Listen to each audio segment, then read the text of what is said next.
just it's pretty simple. Another poor start. Really did us in. The first quarter, if you look at it on the stat sheet, it looks like a 14-point deficit, but we were down 20-3 or something like that. And,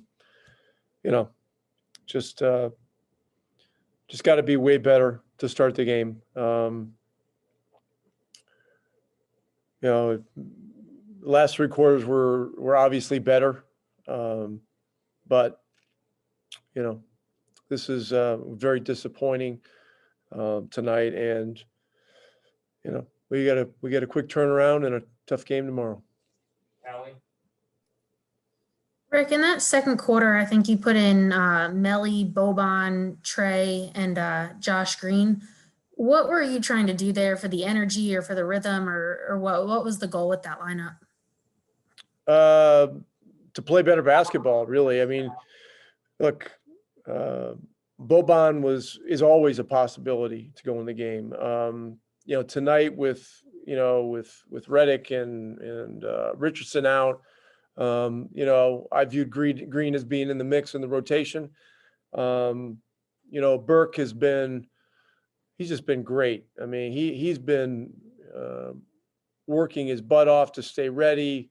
He's a positive voice in the locker room. He's encouraging everybody, and the guy's not even playing, And I just, we all felt, the whole entire coaching staff felt like he was really going to be ready to play and help us tonight, and he did in a big way, and helped us get back into it. But it's early holes are hard to dig out of.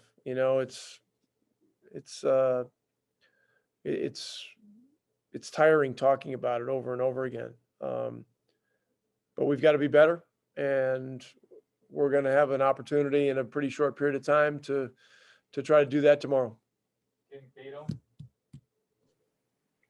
Hey, Rick, I was going to ask something similar to Cauley. So I guess I'll just ask, when do you, is there a philosophy that you have, I guess, when you kind of go to bench lineups like that, when you say this is a moment, this is a time where it's going to take players like that? Obviously, like you said, some of them are going to play anyway tonight.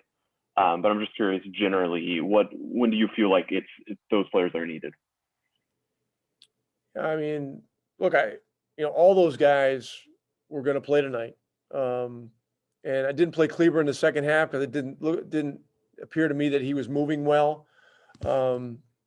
And decided to go with an additional score in the second half and start Trey, and Trey continued to do good things, not only offensively, but defensively. He's into the ball. He's playing to exhaustion, all the things that you need to do, to win tough games. And this, all these games are tough. And so, look, to our guys' credit, the guys on the bench, have stayed ready.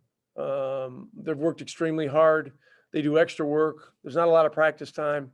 And so they're doing the maintenance, with the help of our player development coaches and stuff like that. And, that was great to see. Green gave us great energy. We just got to get off to better starts. Hey, Rick, do you know anything more about whether I don't know who's playing tomorrow. Don't ask. Don't anybody ask. Don't ask. I'm tired of all that stuff. All right. We'll do one more, Kevin. Rick, how does this team continue to learn and grow from these kinds of experiences where obviously any team can get beat on a given night, but getting off to better starts and playing against competition that's a little bit less and being better in those situations? Well, there's rarely growth without setbacks and without some level of failure here and there. And look, we had 3 good wins, and that was great. And I think human nature got us a little bit too. Sack played last night. No Fox. No Bagley. Those things are hard to factor. How your team is exactly going to feel about playing in that type of situation.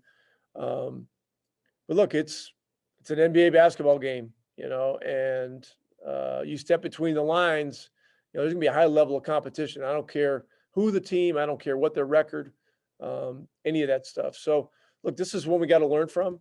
We're still a young team. We're not an excuse team, and I try not to get into a lot of that stuff, but this has got to be another thing that we learn from.